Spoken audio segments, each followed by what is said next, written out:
So hello and welcome to blade learner. I am Sudhanshu and स्वागत है आप सभी का क्लास 12 के history chapter first bricks beads and bones के सब टॉपिक सीरीज में। इस चैप्टर पे हमने वन शॉट वीडियो पहले रिलीज कर दिया है, ना केवल इस चैप्टर पे बल्कि इसके आने वाले चैप्टर्स यानी कि किंग्स फार्मर्स एंड टाउन्स, उसके अलावा किनशिप कास्ट एंड क्लासेस जो थर्ड चैप्टर है आपका, एंड जो फोर्थ चैप्टर है उस पर भी कल या परसों तक ये जो वन शॉट वीडियो है वो रिलीज हो जाएगी विद द नोट्स। सो सब टॉपिक सीरीज की जो आज की वीडियो होने वाली हमारी, उसमें टॉपिक रहने वाला है the city of Mohenjodaro. Earlier in this subtopic series we have discussed about the Harappan civilisation का ओरिजिन कहाँ से हुआ, हड़प्पन सिविलाइजेशन से पहले कौन कौन से कल्चर एग्जिस्ट करते थे, हड़प्पन सिविलाइजेशन में एग्रीकल्चरल टेक्नोलॉजीज कैसी थी, किन किन क्रॉप्स को वो लोग उगाते थे, किन किन क्रॉप्स को नहीं उगा पाते थे। We basically made a timeline of Harappan phase कि भाई late Harappan phase, early Harappan phase and mature Harappan phase. हमने फीचर्स को समझा। अब बारी आती है अर्बनाइजेशन में जो सबसे बड़ा शहर था उसको जानने की, the city of Mohenjodaro. Getting started with the lecture, पहले आपको एक क्विज को सॉल्व करना है। अगेन आंसर हमें कमेंट बॉक्स में चाहिए। So the quiz is which of the following is the largest Harappa site found till date. की अभी तक हमने जितने भी एक्सकवेशंस किए हैं हड़प्पा सिविलाइजेशन से रिलेटेड, चाहे वो इंडिया में हो, पाकिस्तान में हो या अफगानिस्तान में हो, इन सब में अभी तक सबसे बड़ा हड़प्पा साइट कौन सा मिला है? So was it Shortugai? क्या वो शोरतुगई है? क्या वो कालीबंगन है? क्या वो मोहनजोदारो है? क्या वो धोलावीरा है? जब आप इन ऑप्शंस को सेलेक्ट करेंगे तो आपको ये भी बताना है कि दीज सिटीज और this sites are located in which country. Shortugai किस कंट्री में? अगर आपका जवाब शोरतुगई तो आप ये बताएं कि शोरतुगई इंडिया में है या पाकिस्तान में है या अफगानिस्तान में है। ऐसे ही कालीबंगन, मोहनजोदारो एंड धोलावीरा में भी आपको बताना है। आगे बढ़ते हैं। The city of Mohenjodaro, Mohenjodaro के शहर को समझते हैं। सबसे पहले एक फैक्ट चेक कर लेते हैं कि मोहनजोदारो के बारे में इसलिए जानना पड़ता है हमें, and this is basically the answer of this question that we have asked in the quiz, कि Mohenjodaro is most well known city but the Harappa is the first city to get discovered. जो हड़प्पा है वो एक्चुअली में सबसे पहली city है जिसको discover करा गया था। And Mohenjodaro is most well known city. क्यों वेल नोन है? क्योंकि ये सबसे बड़ा शहर है अभी तक जो भी हमने एक्सकेवेट किया उसमें से। बाकी बहुत सारे जो आर्कियोलॉजिस्ट है वो ये मानते हैं, शायद इस डेवलपमेंट से आप अभी तक वाकिफ ना हो, बहुत सारे जो आर्कियोलॉजिस्ट हैं जब उन्होंने अराकी गढ़ी को एक्सकेवेट करा, Rakhigarhi is basically in Haryana India, तो राखी गढ़ी को जब एक्सकेवेट किया, राखी गढ़ी को इस 2009-10 के आसपास शायद उसका पता लगाया गया, फिर उसके बाद उसकी एक्सकेवेशन शुरू की गई। तो राखी गढ़ी को जब एक्सकेवेट किया गया and when archaeologist moved further, तो उनको लगा कि ये साइट शायद हो सकता है, if I am not wrong, तो मोहनजोदारो को भी एक्सीड कर दे इन इट्स वास्टनेस, कि ये कल होके लार्जेस्ट हड़प्पा साइट भी बन सकता है। इसीलिए कोरोना काल में भी राखी गढ़ी में बहुत तबाह के एक्सकवेशंस किए गए हैं ताकि हमें और भी चीज़ें पता चल सके। So Mohenjodaro, why it is famous? Because it is most well known site, because it is the largest site that we have discovered it. Naming of Mohenjodaro, कि भाई इसका नाम कैसे पड़ा? What is the meaning of Mohenjodaro? तो मोहनजोदारो का मतलब है द मोंड ऑफ डेड, मृतकों का टीला, मुर्दों का टीला। टीला मतलब क्या होता है पता? कि अगर आप रेगिस्तान में कभी जाएंगे तो वहाँ पे क्या होता है ना, अचानक से आंधी आएगी, अचानक से तूफान आता है एंड झटके से एक छोटा सा पहाड़ बन जाएगा, छोटा सा एक पहाड़ बन जाएगा रेत का। एंड जो पुराने मुसाफिर होते थे, सौदागर होते थे, जो अरेबियन पेनिनसुला में, सहारा डेजर्ट में या थार डेजर्ट में या अन्य किसी डेजर्ट में वो जब सामान लेके जाते थे, तो रेगिस्तान में देखिए एक्चुअली बहुत ज़्यादा दिक्कतें होती है। एक तो वातावरण जो लू वगैरह है वो तो हवाएं चलती ही चलती है, ऊपर से जो आपके चीज़ कंट्रोल में अख्तियार में नहीं है वो है तूफान। रेगिस्तान में भी तूफान आता है, उसमें क्या होता है कि जो भी धूलगर्द है, ऐसा होगा कि आप ऊँट पे चल रहे हैं एंड इतनी बड़ी आंधी आई है कि आप अपने ऊँट सहित उस तूफान में दब गए हैं, यानी कि जो हीप क्रिएट हो गया, ये जो हीप बड़ा सा बालू का क्रिएट हो गया, इसके अंदर आप खुद दब के मर जाएंगे घुटन से। तो इसीलिए जो सौदागर हैं एंड ये जो मुसाफिर हैं, ये इतने ज़्यादा रिस्क लेके यहाँ से सामान वहाँ बेचते थे, that's why they get benefited. इसलिए तो हमारे यहाँ जो वैश्य क्लासेस है, खासतौर पे जो मारवाड़ी और जैन है गुजरात और राजस्थान के, why they are rich? Because they had the tradition of taking risk, क्योंकि वो बहुत पहले से सेंचुरीज है वो रिस्क लेते आ रहा है। वो थार डेजर्ट से सामान पर्शिया बेचते थे, मेसोपोटामिया बेचा करते थे, तो they had the gene of taking risk, तो इसीलिए वो लोग इतने ज़्यादा सक्सेड करते हैं and that's why they are so influential in the trade और industry. So naming of Mohenjodaro, basically Mohenjodaro का मतलब होता है माउंट, माउंट ऑफ डेड, यानी कि मृतकों का टीला, जहाँ पे शायद मृतकों का अंबार लगा हो, मुर्दों का अंबार लगा हो, जहाँ पे मुर्दों को ऐसा करें कि इतने मुर्दे हो गए उन्होंने पहाड़ खड़ा कर दिया। Why this is so? ऐसा नाम क्यों पड़ता है? बेसिकली नाम के पीछे कहानी ये है कि एक्चुअली जो मोहनजोदारो वो पड़ता कहाँ है?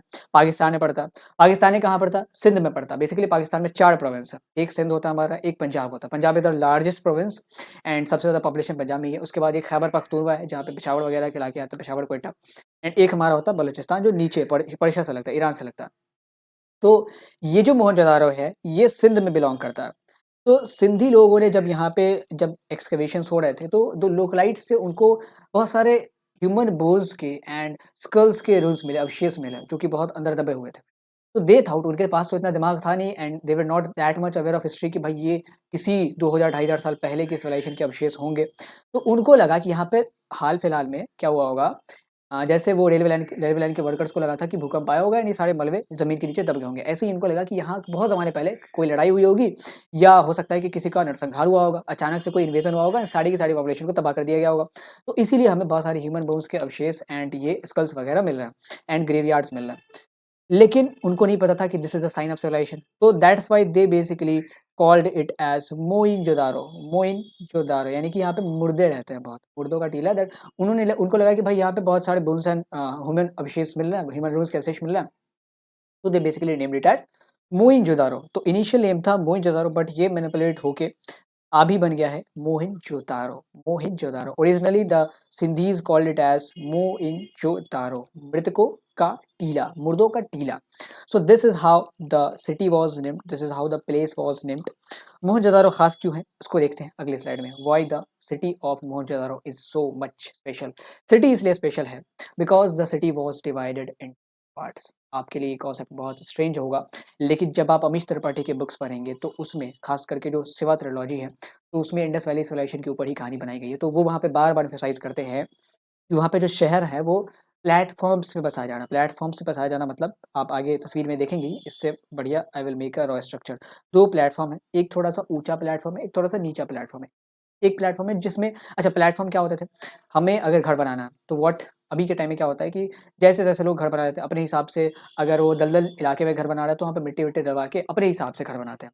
बट इन द प्लेटफॉर्म सरकार ही आपको एक पूरी तरीके से प्लेटफॉर्म बना के देगी, उस पर आपने जितनी भी प्लॉट्स खरीदे हैं अब आप अपने हिसाब से रियल एस्टेट को डेवलप करें। तो मोहनजोदारो में भी ऐसा ही होता था, सिटीज़ को प्लेटफॉर्म्स पे बसाया गया था ताकि यूनिफॉर्मिटी रहे। ऐसा नहीं कि कोई घर बहुत ज़्यादा ऊंचा है, किसी घर का बेस बहुत ज़्यादा ऊंचा है, आप जो उसकी बिल्डिंग्स है वो तो बड़ी हो ही सकती है, आप फ्लोर बढ़ा दे तो, लेकिन जो घर का बेस है वो समतल है, वो यूनिफॉर्म है। इससे क्या होगा कि कभी ड्रेनेज में कोई प्रॉब्लम नहीं आएगी। इससे क्या होगा कि कभी जो निकासी है पानी की है, किसी घर में पानी भी नहीं, जल जमाव भी नहीं होगा।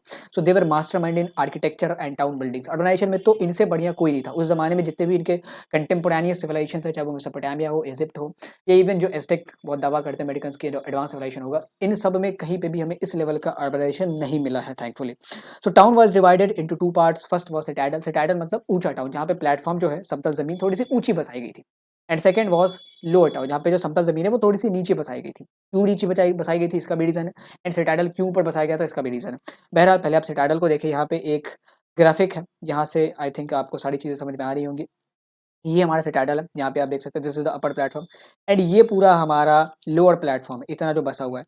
And one thing you will notice कि दोनों ही प्लेटफॉर्म्स को वॉल्ड प्रोटेक्ट किया गया है, चारों तरफ चार दीवारी बिछाई गई है।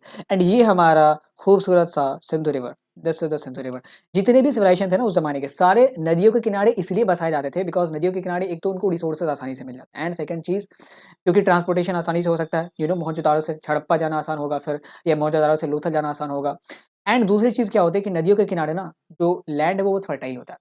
नदियों के किनारे लैंड बहुत फर्टाइल होता है, तो agriculture can be easily done there. Agriculture बहुत आसानी से हो सकता है, इसलिए ये लोग रिवर के किनारे, पानी की कभी कमी नहीं होगी, एग्रीकल्चर बहुत बढ़िया होगा। एंड जो मरीन ट्रांसपोर्टेशन है, जो सॉरी मरीन नहीं रिवरीन बोलेंगे, क्योंकि मरीन तो तब होता है जब समुद्र में ट्रांसपोर्टेशन होता है, तो जो रिवरीन ट्रांसपोर्टेशन है वो बहुत बढ़िया से हो सकता है।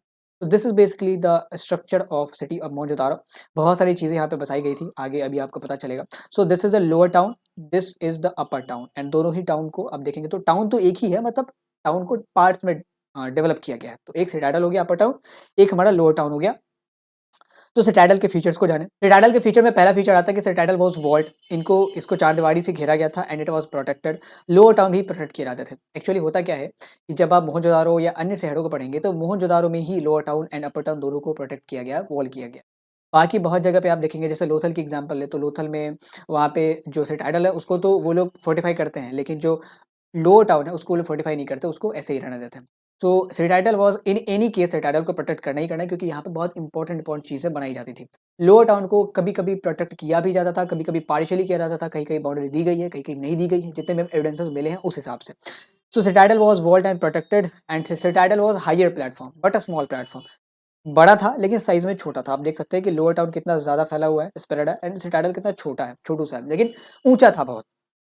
एंड दिट्स चूंकि इसको हमने देखा, इसमें जब हमने टाइटल को ऑब्जर्व किया देन वी फाउंड कि यहाँ पे बहुत ऐसी ऐसी चीज़ें हैं, नायाब चीज़ें, जैसे स्नानागार है एक बहुत बड़ा जिसको शायद कम्युनिटी पर्पस के लिए यूज़ किया जाता होगा। एक स्तूपा एरिया है, स्तूपा एरिया मतलब माउंट लाइक स्ट्रक्चर। आप स्तूपों के बारे में जब थिंकर्स बिलीव्स एंड बिल्डिंग्स यानी कि चौथा चैप्टर जो है तब पढ़ेंगे तो बहुत चीज़ें जानेंगे स्तूपों के बारे में। तो एक स्तूप भी हमें मिला है, प्रोबेबली उसको शायद किसी बड़े आदमी के रिलिक्स को, अवशेषों को स्टोर करने के लिए इस्तेमाल करते होंगे, या किसी अन्न को स्टोर करने के लिए, अन्नागार कह लें आप, अन्नों को या आभूषणों को या किसी भी इंपॉर्टेंट चीज़ को।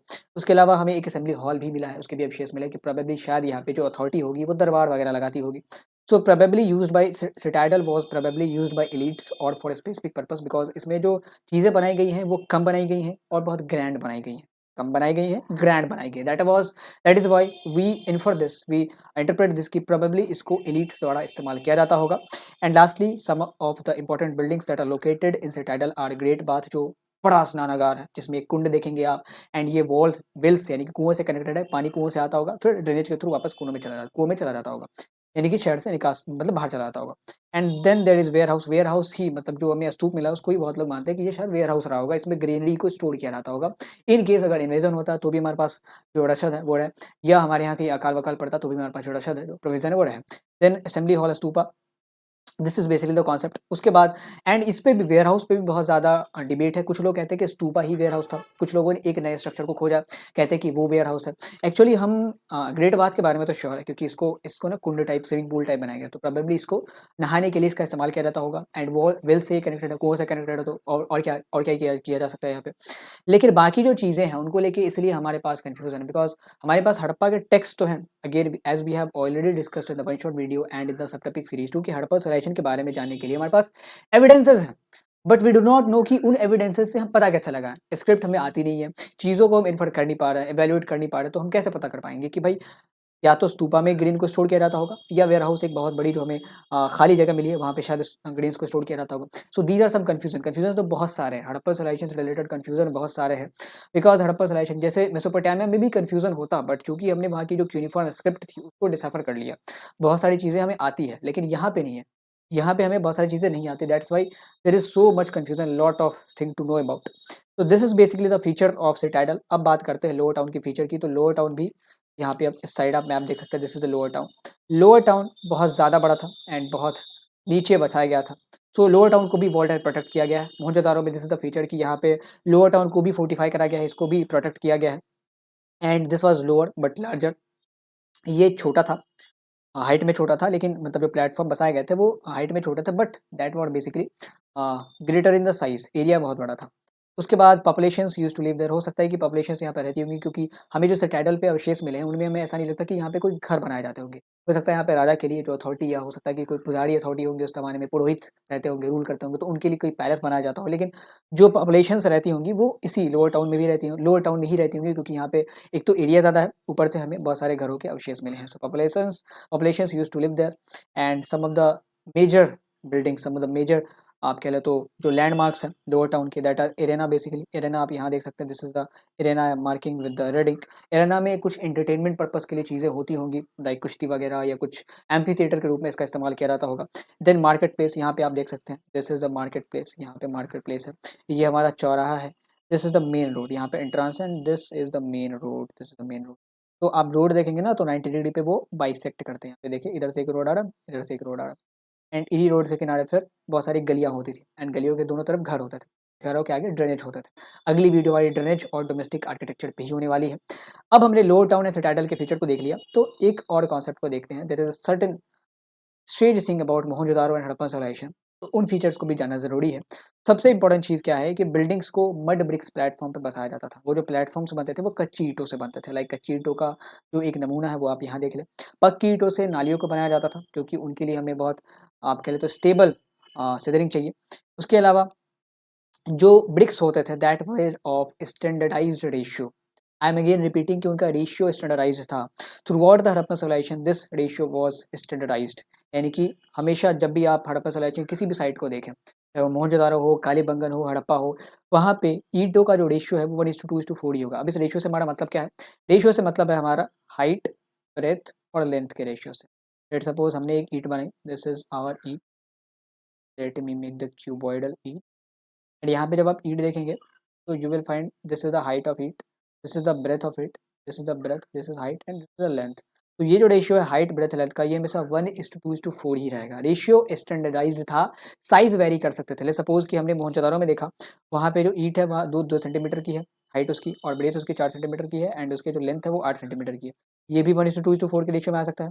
कालीबंगन में हमने देखा कि जो ईंट है वो बहुत बड़े हैं, वहाँ पे जो हाइट है वो 5 सेंटीमीटर है, और जो ब्रेथ है वो 10 सेंटीमीटर है, और जो लेंथ है वो 20 सेंटीमीटर। तो ये भी 1:2:4 के रेशियो में आ सकता है। तो साइज वेरी कर सकते थे, बट जो रेशियो था वो throughout the Harappan civilisation that was standardised. So the standardisation of bricks was followed throughout the Harappan civilisation. ये चीज़ें हमें बहुत ज़्यादा स्टंड करके रख देती हैं, एंड इस बात पे मजबूर करती है कि Harappans were extremely disciplined civilisation. इनसे ज़्यादा डिसिप्लिन्ड सिविलाइजेशन शायद ही पहले कभी आई होगी। एंड इससे एक चीज़ पे और गौर करने के लिए हमें मजबूर होना पड़ता है कि हड़प्पा में थ्रू आउट द हड़प्पा मतलब पूरे सिविलाइजेशन में कोई ना कोई अथॉरिटी ज़रूर होगी जो इन डिसिप्लिनरी चीज़ों को इंश्योर करते होंगे कि भाई ये जो ब्रिक्स का रेशियो है 1:2:4 ही रहे। आगे चल के आप देखेंगे तो वेट्स का भी रेशियो स्टैंडर्डाइज था। तो वो सारी चीज़ें कोई ना कोई अथॉरिटी ज़रूर इंश्योर करती होगी। बहरहाल एक और फीचर था, जब हम सिटी बिल्डिंग की बात करते हैं, टाउन प्लानिंग की बात करते हैं, कि town was first planned then implemented. पहले वो लोग नक्शा साथ बनाते होंगे कि हमें लोअर टाउन में यहाँ पे मार्केट प्लेस बनाना है, यहाँ पे एरेना बनाना है, यहाँ पे जो रोड है सड़क है वो जाएगी, एंड देन उसके ऊपर वो लोग फिर घरों को बनाते थे, चीज़ों को बनाते थे। घरों को बनाने का भी बहुत अच्छा स्टाइल था उनका। वो लोग पहले स्ट्रीट्स को बताते थे, ये स्ट्रीट्स पता है उन्हें, ठीक है। फिर इसके किनारे ड्रेनेज को लगाएंगे एंड तब घरों को बनाएंगे। So everything was planned and last में घरों को बनाया जाता था। क्योंकि अगर रोड्स को बना दिया या नालों को बना दिया तो इनमें अगर कोई गड़बड़ी है तो हम एडजस्टमेंट कर सकते हैं, बट एक बार घर को बना दिया तो फिर इनको तोड़ के बहुत ज़्यादा कॉस्ट इनको शायद बियर करना पड़ता होगा। एंड दैट इज़ वाई इनकी जो ड्रेनेज सिस्टम थी वो इतनी एफिशिएंट थी कि नहीं हमें जल जमाव की समस्या देखने को मिलती है, नहीं हमें, आप देखेंगे तो इसमें हम हड़प्पा सिविलाइजेशन में वी कैन बी श्योर कि यहाँ पे कोई शायद ऐसी महामारी नहीं आई होगी जिसका जो करेक्शन है वो हाइजीन से होगा या ड्रेनेज की खराबी से होगा। So this is basically one of the important feature that Harappan civilization possess in itself, कि यहाँ पे शहरों को पहले प्लान किया जाता था, देन इट गॉट डेवलप्ड, तब उसको डेवलप किया जाता था। ये चीज़ें आज भी नहीं फॉलो की जाती बहुत सारे कंट्रीज़ में भी, इवन बहुत सारे डेवलपिंग एंड बहुत सारे इवन डेवलप्ड कंट्रीज़ में भी। So this is basically the thing that they were implementing 4000 और 5000 years ago. These are the features of Mohenjodaro. अगली वीडियो में हम देखेंगे कि ड्रेनेज कैसा था, एंड एक सबसे इंपॉर्टेंट कॉन्सेप्ट कि घरों को कैसे बनाया जाता था। How was the domestic architecture. घरों में बहुत सारी चीज़ें आपको जानने को मिलेंगी, लाइक उस ज़माने में कोर्टयार्ड्स हुआ करते थे, उस ज़माने में बाथरूम्स हुआ करते थे, इवन घरों को मल्टी स्टोरी बिल्डिंग्स में डेवलप किया जाता था। सीढ़ियाँ होती थी, 1 से 2, 2 से 3 फ्लोर्स भी होते थे। तो डोमेस्टिक आर्किटेक्चर एंड ड्रेनेज को अगली वीडियो में देखते हैं। तब तक के लिए thank you for watching and do subscribe the channel if you have liked the video, and please share this with in your friends अगर आपको लगे कि ये वर्थ शेयरिंग है तो। Have a great day.